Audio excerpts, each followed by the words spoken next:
Good afternoon student. Last topic में मैंने आपको बताया था कि हाउ डू वी पीरियडाइज, किस तरह से जो इंडियन स्कॉलर्स थे उन्होंने हिस्ट्री को अपने अकॉर्डिंग पीरियडाइज किया था, ancient, medieval and modern. But modern period was not actually acceptable because Britishers were totally ruling over the country and that was called colonial period. Okay, तो यू गॉट टू नो कि what आपको ये शब्द मिला colonial, ठीक है। What is now colonial period, ठीक है। अगर आप ये वर्ड देखो व्हाट इज कॉलोनियल, तो देखो कॉलोनी क्या होता है कि किसी भी स्टेट का, किसी भी जगह का छोटा सा पार्ट होता है colony.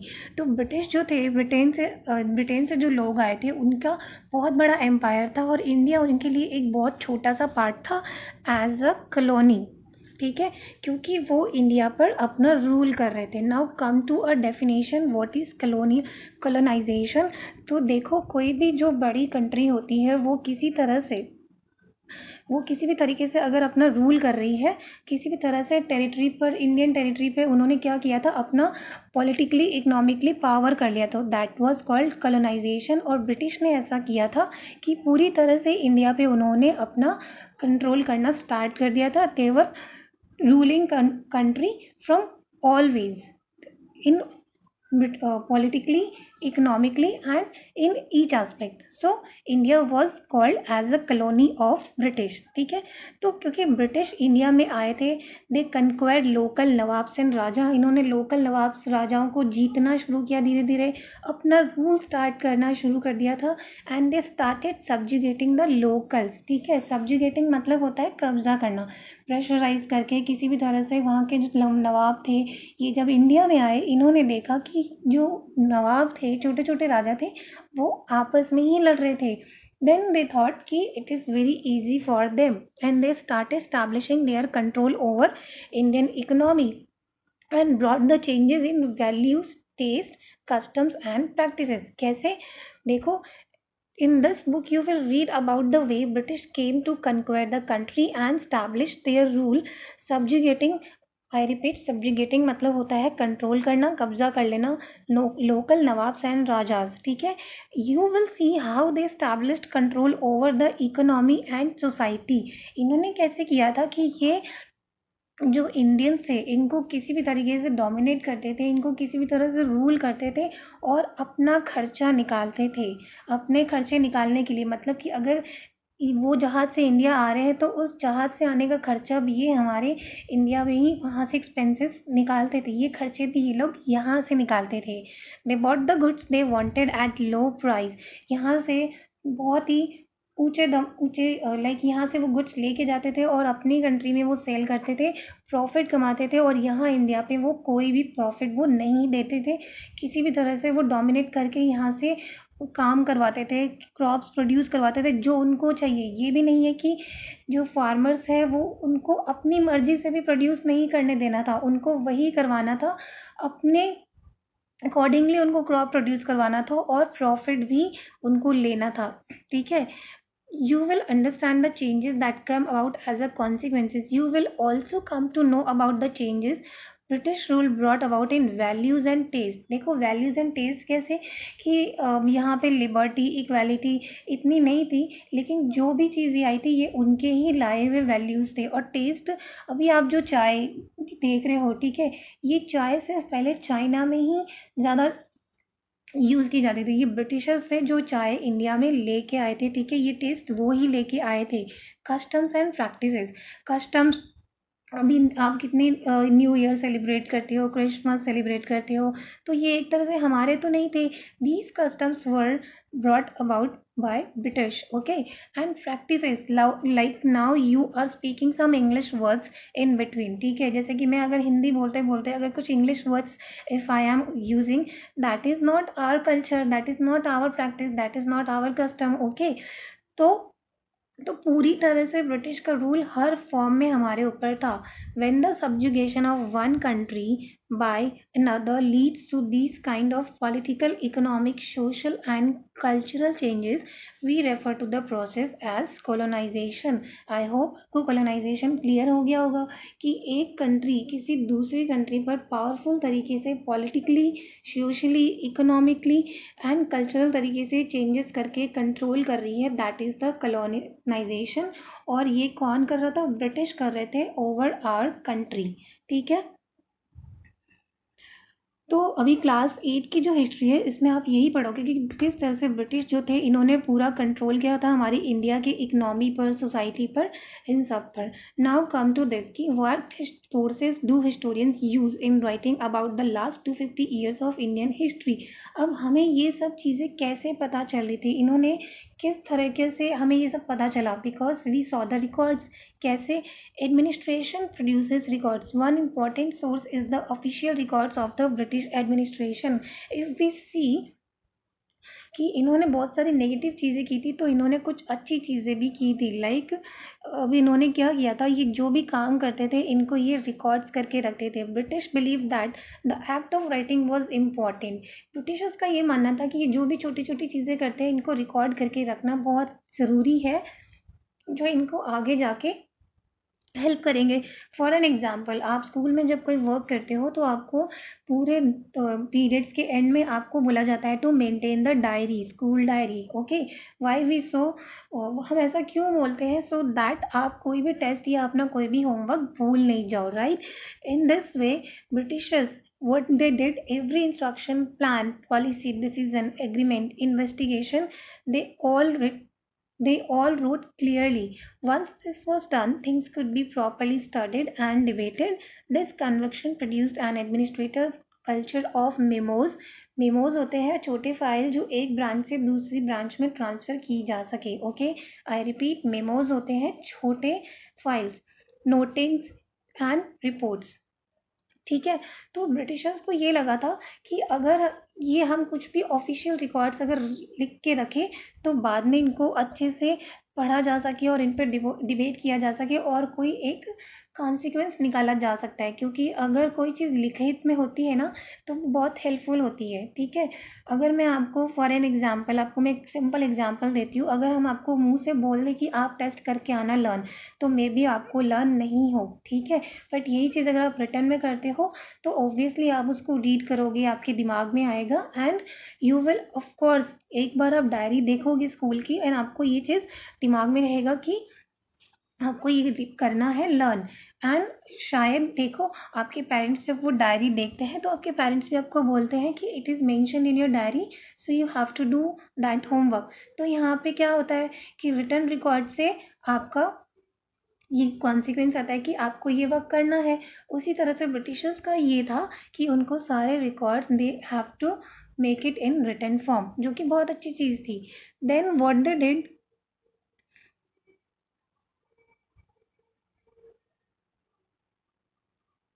sorry. Okay, so the Britishers also felt that all important documents and letters need to be carefully preserved. अब इन्होंने सोचा कि अब जो भी लेटर्स, रिकॉर्ड्स ये सब लिखे हैं इन सबको संभाल के रखना भी ज़रूरी है. तो फिर उन्होंने क्या किया, they made record rooms. Okay, I repeat, record rooms. और ये रिकॉर्ड रूम्स क्या होते थे? ये खुद के उनके कोई अलमारी में नहीं होता था.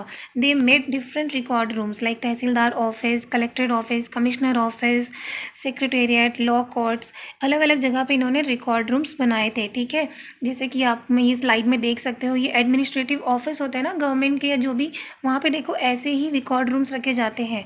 ठीक है, ये आप देख रहे हो, this is a kind of अलमीरा, वुडन अलमीरा, जहाँ पे देखो ये सारे रिकॉर्ड्स रखे गए हैं.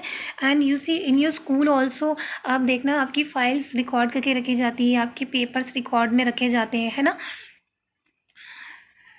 दिस इज अ पिक्चर मैं आपको यहाँ पे शो कर रही हूँ, दिल्ली की national library and archives and museum, जहाँ पर ये कुछ रिकॉर्ड्स में ऐसे रखे जाते हैं. ठीक है, now come to next important thing, surveys become very important. ठीक है, इनके लिए क्या था, सर्वेज बहुत important था. The practice of surveying also became common under the colonial administration. The British believed that a country had to be properly known before it could be effectively administrated. By the early 19th century, detailed surveys were being carried out to make the map the entire country. ठीक है, चलो एक बार मैं आपको बताती हूँ सर्वे करना important क्यों है। एक एग्जाम्पल करते हैं कि आप जब किसी, ठीक है, मान लो आप किसी कस्टमर से बात करते हो अपने प्रोडक्ट को सेल करने के लिए, ओके, तो उसके लिए क्या होगा कि वो पहले आप प्रोडक्ट की सारी सर्वे करेंगे, ठीक है, सर्वे करेंगे, मार्केट में रिसर्च करेंगे, 2-3 जगह पे आप सर्च करोगे एंड आप उसको नोट डाउन करोगे, देन ओनली आप उसको आगे एग्जीक्यूट कर पाओगे, उसके बारे में बता पाओगे, है ना। तो survey was very important for them, क्योंकि इंडिया में उन्होंने रूल तो स्टार्ट कर दिया था, बट इतनी बड़ी कंट्री है, इतनी सारी लैंड है, इतनी सारी बाउंड्रीज है, इतनी बड़ी जगह है, तो वो कैसे इस पर अपना यहाँ से अपना रेवेन्यू निकालेंगे, किस तरीके से वो कंट्री को पूरा कंट्रोल करेंगे। तो उन्होंने डिफरेंट डिफरेंट सर्वे करवाए, forest survey, land survey, village survey, ठीक है, फ्लोरा एंड फना, टोपोग्राफी, इन्होंने डिफरेंट डिफरेंट सर्वेज करवाए थे, ठीक है। इन्होंने पॉपुलेशन सर्वे भी करवाए थे, सेंसस, ठीक है, सेंसस आपको एक वर्ड मिलेगा यहाँ पर। तो सेंसस क्या होता है कि पॉपुलेशन काउंटिंग करना, जनसंख्या गणना करना, जो हर 10 साल में की जाती है हमारी कंट्री में, ठीक है। फिर अभी मैं आपको एक बार ये अच्छे से बताती हूँ। The practice of surveying also become common under the colonial administration.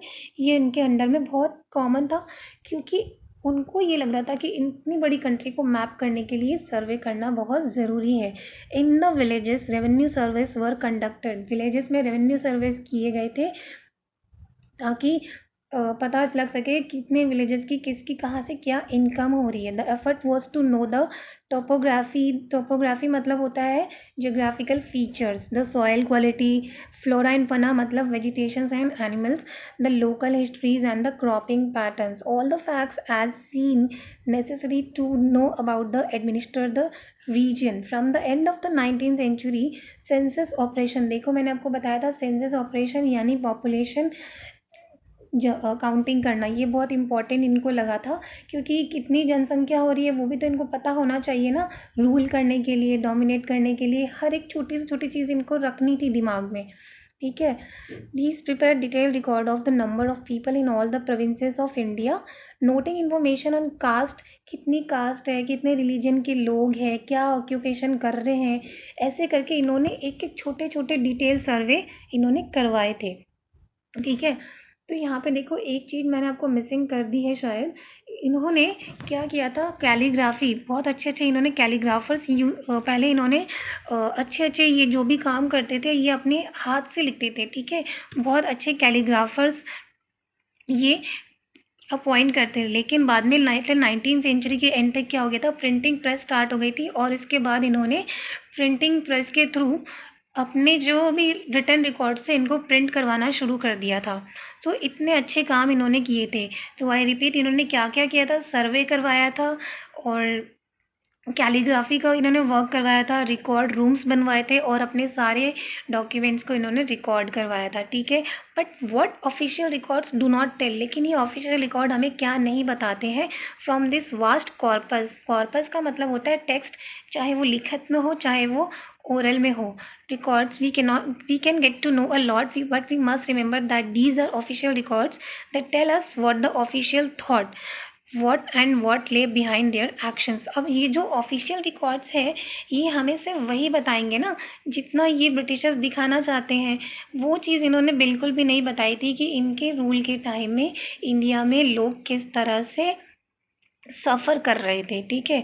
For that we need to look elsewhere. तो अब हमें इसके बारे में कैसे पता चलेगा, ऑफकोर्स हमें भी कहीं ना कहीं से पता करना ही पड़ेगा। तो ये बहुत अच्छी बात हुई थी कि उस वक्त प्रिंटिंग प्रेस स्टार्ट हो गई थी और काफ़ी लोग एजुकेट होना भी शुरू हो गए थे।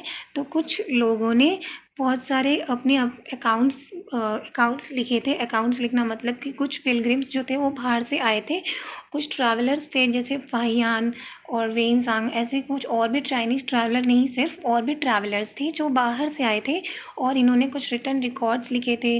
कुछ इंपॉर्टेंट पर्सनालिटीज़ जो बड़े लोग थे इन्होंने अपनी ऑटोबायोग्राफीज़ लिखी थी, कुछ बुकलेट्स लिखी थी जो लोकल बाज़ार में बिकनी शुरू हो गई थी। प्रिंटिंग की वजह से न्यूज़पेपर, लोकल मैगजीन्स छपनी स्टार्ट हो गई थी। तो ऐसे करके ये सारे सोर्सेस हमें पता लग रहे थे। All these sources however were produced by those who were literate. अब देखो धीरे धीरे इंडिया में भी कुछ एजुकेट लोग होने लग गए थे, ठीक है। और इन्होंने क्या किया था, इनको पता लग गया था कि ब्रिटिशर्स के किस तरह से डोमिनेटिंग रूल चल रहे हैं, तो इन्होंने कुछ ऐसे रिकॉर्ड्स बनाए थे जो हमारे नॉलेज के लिए काम आने लग गए थे। From these we will not be able to understand how history was experience and live by the tribal and the peasants. हमें सारे हिस्ट्री में जो फार्मर्स थे, जो ट्राइबल्स थे, जो भी छोटे छोटे लोग थे, या इंडिया में जो भी लोग सफ़र कर रहे थे, हमें उन सब के बारे में पता चल रहा था। और आगे के चैप्टर्स में आप यही पढ़ोगे कि किस तरह से इन लोगों ने अपना ये वर्क किया, किस तरह से इन्होंने इंडिया में रूल किया, किस तरह से इंडिया में इन्होंने रूल स्टार्ट किया, किस तरह से रूल ख़त्म हुआ। पूरी क्लास 8 में आप यही पढ़ोगे। अब चैप्टर इज एंड, ठीक है, चैप्टर एंड हो चुका है। अगर आपको कोई भी डाउट्स आ रहे हो, प्लीज़, मैं जानती हूँ, देखो ऑनलाइन क्लास चल रही है, कुछ ना कुछ डाउट्स आ सकते हैं।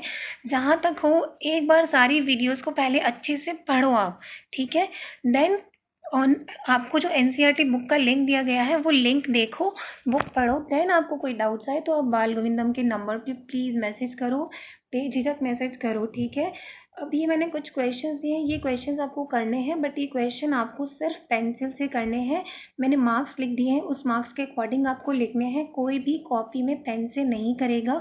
कुछ क्वेश्चन बुक्स के हैं वो भी आपको करने हैं, ठीक है। एंड इन द लास्ट, आपको कोई भी प्रॉब्लम आ रही है, स्कूल नंबर पे मैसेज कीजिए, बुक डाउनलोड कीजिए, and this chapter ends here. Thank you.